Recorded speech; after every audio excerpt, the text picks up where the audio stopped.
Mentor Ramesh Prabha நேயர்களுக்கு வணக்கம். Admission அட்வைஸில் இன்றைக்கி நம்ம பார்க்க போகிற தலைப்பு சார்ஜ் ரீசார்ஜ். அதாவது ரெண்டு முக்கியமான விஷயங்கள் இன்றைக்கி நம்மளுடைய அட்மிஷன் ப்ராசஸில் பங்கு வகிக்குது.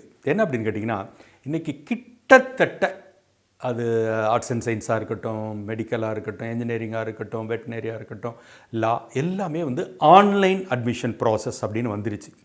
அப்போ இந்த ஒன்ஸ் ஆன்லைன் அட்மிஷன் ப்ராசஸ்ன்னு வந்துட்ட பிறகு ரெண்டு விஷயங்கள் முக்கியத்துவம் பெறுது. ஒன்று நெட், இன்டர்நெட், சரியா?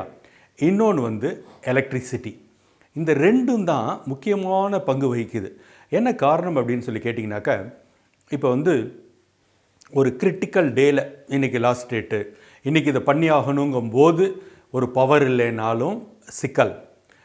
இன்றைக்கி இது நம்ம பண்ணி ஆகணுங்கும் போது நமக்கு நெட் பேக்கு தீர்ந்திருந்தாலும் சிக்கல். இது ரொம்ப சாதாரண விஷயம் மாதிரி தெரியும், பட் சாதாரண விஷயம் இல்லை. இதை எச்சரிக்கையாக கவனம் எடுத்துக்கிட்டோம்னாக்க இது பிரச்சனை வராது. உதாரணமாக நாம் இப்போ எந்த ஒரு விஷயத்தையும் பார்த்திங்கன்னா, இது ஒரு சாஃப்ட்வேரில் மற்றபடி சிஸ்டமில் புழங்குறவங்களுக்கு இது சர்வசாதாரணம். பட் மாணவ பருவத்தில் இதை அவ்வளோ செய்ய மாட்டீங்க. நம்ம சிஸ்டத்தில் எந்த செஞ்சிட்ருக்கிற ஒரு விஷயத்தையும் சேவ் பண்ணிக்கிட்டே இருக்கணும். நிறைய இடங்களில் ஆட்டோ சேவ் சேவ் ஆகிக்கும். பட் சம்டைம்ஸு பவர் போகும்போது டப்புன்னு எல்லாமே நின்று போய்டுறதுக்கான வாய்ப்புகள் இருக்குது. சேவ் ஆகாமல் இருக்கும். திரும்ப இப்போ நம்ம பண்ணது நடந்துச்சா நடக்கலையான்னு தெரியாத அளவுக்கே நம்ம தடுமாறிட்டு இருப்போம். ஸோ எந்த ஒரு விஷயத்தையும் சேவ் பண்ணிக்கோங்க. ஒன்று. ரெண்டாவது இன்றைக்கி ஓரளவுக்கு இன்வெர்ட்டர் அப்படிங்கிறது நம்ம கிராமங்கள் உள்பட எல்லா இடங்கள்லையுமே வச்சுருக்காங்க.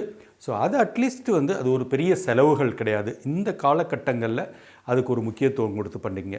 அதே மாதிரி நெட்டு பொறுத்தவரையில் என்ன அப்படின்னு கேட்டிங்கன்னா, நிறைய பேர் ஃபோனில் அதிகம் பயன்படுத்துகிறீங்க, பலர் லேப்டாப்பில் பயன்படுத்துகிறீங்க.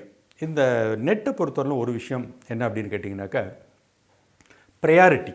அதாவது உங்களுக்கு இத்தனை ஜிபி டேட்டா அப்படின்னு இருக்கும். நம்ம என்ன பண்ணிடுறோம்னா, அதை பெரும்பகுதியை என்டர்டெயின்மெண்ட்டுக்கும் வீடியோ பார்க்குறதுக்கும் பயன்படுத்திடுறோம். பட் இந்த அட்மிஷன் காலகட்டங்களில் ப்ரையாரிட்டி நமக்கு இது சார்ந்த ஒர்க்கு தான். நம்ம அதில் டேட்டாவை எதையாவது இது பண்ணிவிட்டு இந்த இதுக்கு டேட்டா நம்ம இல்லாமல் ஆக்கிடக்கூடாது. ப்ரையாரிட்டி அட்மிஷன் காலகட்டங்களில் அந்த டேட்டா யூசேஜுங்கிறது, நெட்பேக்கோட யூசேஜுங்கிறது அட்மிஷன் சார்ந்த ஆன்லைன் சார்ந்த ப்ராசஸ்க்கு தான் இருக்கணும். ஸோ அதனால் இந்த எலக்ட்ரிசிட்டி விஷயத்துலேயும் இந்த நெட் விஷயத்துலேயும் ரொம்ப கவனமாக பயன்படுத்துங்க அப்படிங்கிறத நான் இதில் சொல்ல விரும்புகிறது. இது பயனுள்ள வீடியோ நினச்சிங்கன்னா உங்கள் நண்பர்களுக்கு ஷேர் பண்ணுங்கள், அவர்களும் பார்த்து பயனடையட்டும். மென்டார் ரமேஷ் பிரபா இதுவரை சப்ஸ்கிரைப் பண்ணலையா? இப்போவே பண்ணுங்கள். நன்றி, வணக்கம்.